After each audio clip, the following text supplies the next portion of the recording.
পেছাত তেওঁ এগৰাকী সাংবাদিক। তেওঁ বিশ্বাস কৰে কেৱল মানৱ সেৱাৰ ধৰ্ম। তেওঁৰ লগত আছে দুৰ্দান্ত মানৱতাবাদী সত্তা।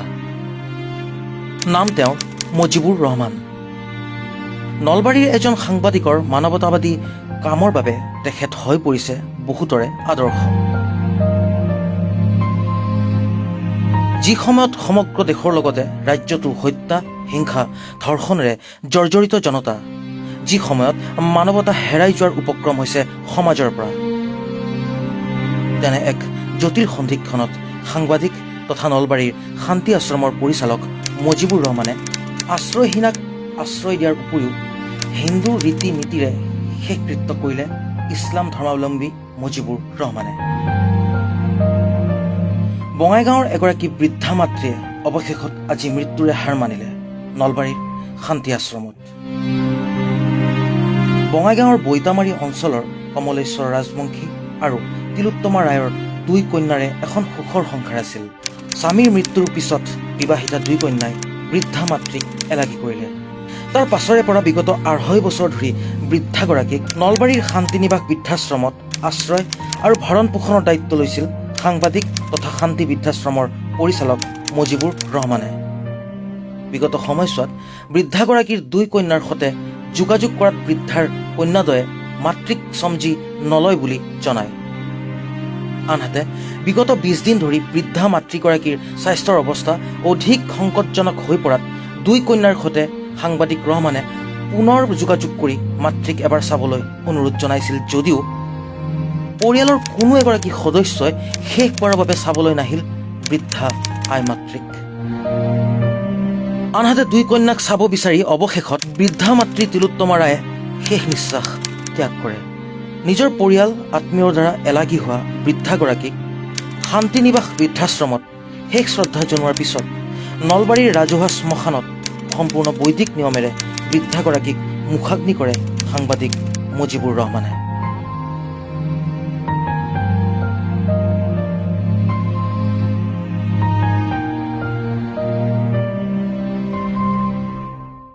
দেখা গৈছে যে আমাৰ সমাজত একাংশ কুলাংগাৰ পুত্ৰ কন্যাই দিনক দিনে নিজৰ পিতৃ মাতৃক অত্যাচাৰ কৰা আৰম্ভ কৰিছে।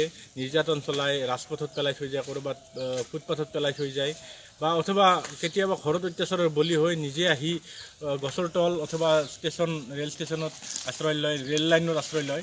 তেনে মানুহখিনি আশ্ৰয়হীন হৈ পৰা, নিজৰ পৰিয়ালত নিজৰ আত্মীয়ৰ দ্বাৰা আশ্ৰয়হীন হৈ পৰা নিৰ্যাতিতা ভকাতুৰ মানুহখিনিৰ বাবে অকণমান কিবা কৰাৰ কাৰণে চেষ্টা কৰিছোঁ। এখন যুদ্ধ চলাই আছোঁ মানৱতাৰ হকে। এই যুদ্ধখনত কোনো ধৰ্ম নাই।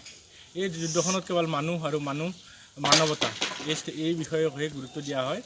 দেখা গৈছে যে শেহতীয়াভাৱে আমাৰ দেশ তথা ৰাজ্যত এনেধৰণৰ একাংশ মানুহে বিভাজনমুখী চিন্তা চৰ্চা কৰি আহিছে আৰু তাৰ বিপৰীতে আমি এনেধৰণৰ কাম কাজ কৰি আহিছোঁ সুদীৰ্ঘ 13 বছৰে আমি এই কাম কৰি আছোঁ। আমাৰ শান্তিনিবাস বৃদ্ধাশ্ৰম আৰু শান্তিনিবাস অনাথ আশ্ৰমৰ জৰিয়তে আশ্ৰয়হীন নিৰ্যাতিতা দুৰ্গতসকলৰ বাবে অকণমান তেওঁলোকক সহায়ৰ হাত আগবঢ়োৱা, তেওঁলোকক অকণমান মৰমেৰে ৰখাৰ চেষ্টা চলাই আহিছোঁ। এতিয়ালৈকে প্ৰায় 560গৰাকী বৃদ্ধাক বিভিন্ন স্থানৰ পৰা উদ্ধাৰ কৰি আনিছোঁ।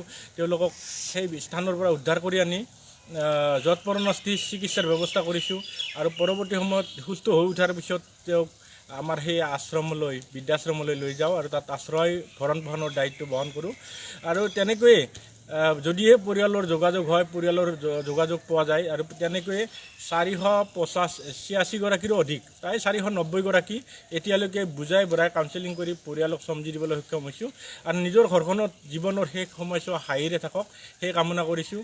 আৰু যিসকল পুত্ৰ কন্যাই বুজি পাইছে যে নিজৰ মাক দেউতাকক এনেদৰে অনাদৰ কৰিছে, কোনোবাই ৰাখিছে, তেওঁলোক আহিছে আৰু অৱশেষত লৈ গৈছে, নিজৰ ঘৰখনত হাঁহিৰে ৰাখিছে, আমি চেলুট জনাইছোঁ। তেনে পুত্ৰ কন্যাৰ পৰৱৰ্তী সময়ত হ'লেও যে তেওঁলোকৰ সুমতি ঘূৰি আহিছে সেই কথাখিনিক আমি ধন্যবাদ জনাইছোঁ। যি সময়ত মানৱ সমাজ নৈতিক পতনৰ দিশে, সেই সময়ত মানৱ দৰদী মুজিবুৰ ৰহমানৰ এনেধৰণৰ মানৱতাবাদী আদৰ্শই সমাজত এক ইতিবাচক বাৰ্তা কঢ়িয়াই আনিছে।